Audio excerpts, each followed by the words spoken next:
안녕하세요. 생활지원사 정킴입니다. 2026년 8월 10일, 저는 파주시에 위치한 문산사회복지관에서 생활지원사 면접을 봤습니다. 총 28명의 생활지원사 중에서 2명의 결혼이 생겨 진행된 이번 면접에는 10명 정도가 지원했습니다. 대부분 50대였고 다들 진지하게 준비하시는 모습이 인상적이었습니다. 면접은 3명의 지원자가 한 방에 들어가고 4명의 면접관이 질문을 던지는 방식이었습니다. 시간은 약 20분 정도 소요되었습니다. 면접 후 중요한 근무 조건에 대해 들을 수 있었습니다. 평일 5시간 근무에 최저시급이 적용되며 4대 보험 자기부담금이 빠지면 실수령액은 약 100만 원대가 됩니다. 퇴직금이나 실업급여는 없고요. 문산사회복지관의 경우 주간 회의를 하는 하루만 복지관에 출근하고 대부분 어르신 집으로 방문하는 형태입니다. 하지만 적성, 파평 등 먼 거리로 다녀야 하는데 주유비가 지원되지 않는 점은 농어촌 지역에 대해 추가적인 지원이 필요하지 않을까 생각했습니다. 공통 질문으로는 기본적으로 자기소개와 함께 생활지원사에 지원한 동기를 물었습니다. 두 번째 질문은 남성 어르신이 성희롱과 같은 신체적 접촉을 했을 때 어떻게 대응할 것인가 였습니다. 세 번째 질문은 반찬을 만드는데 싱겁거나 짜다는 컴플레인이 있을 때 어떻게 대처할 것인가 였습니다.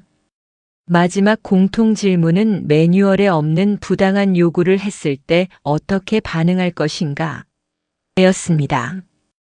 공통 질문이 끝난 후 이력서를 바탕으로 개인 질문이 이어졌습니다. 저에게는 노인복지 이외에 다양한 경력이 있는 목표가 무엇인지를 물으셨습니다. 저는 한 사람이라고 대답했습니다.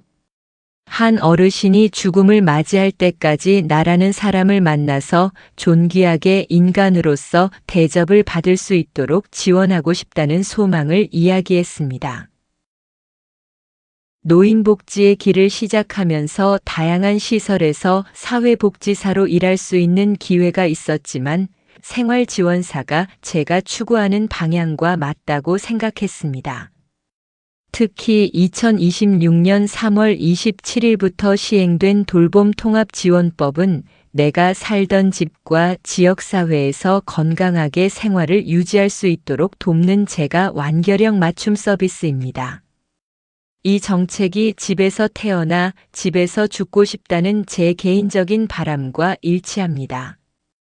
그래서 어르신들을 직접 만나 살던 집에서 건강한 생활을 유지할 수 있도록 돕고 싶습니다.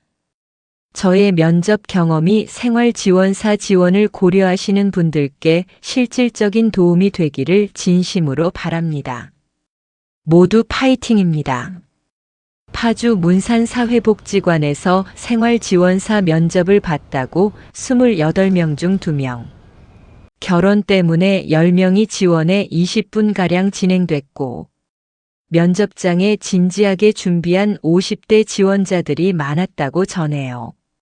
면접은 3명씩 한 방에 들어가고 4명의 면접관이 질문했으며 중요한 근무 조건으로 평일 5시간 근무에 최저시급 적용, 4대 보험 자기부담금 빠지면 실수령이 100만 원대, 퇴직금 실업급여는 없다고 들었다고 해요.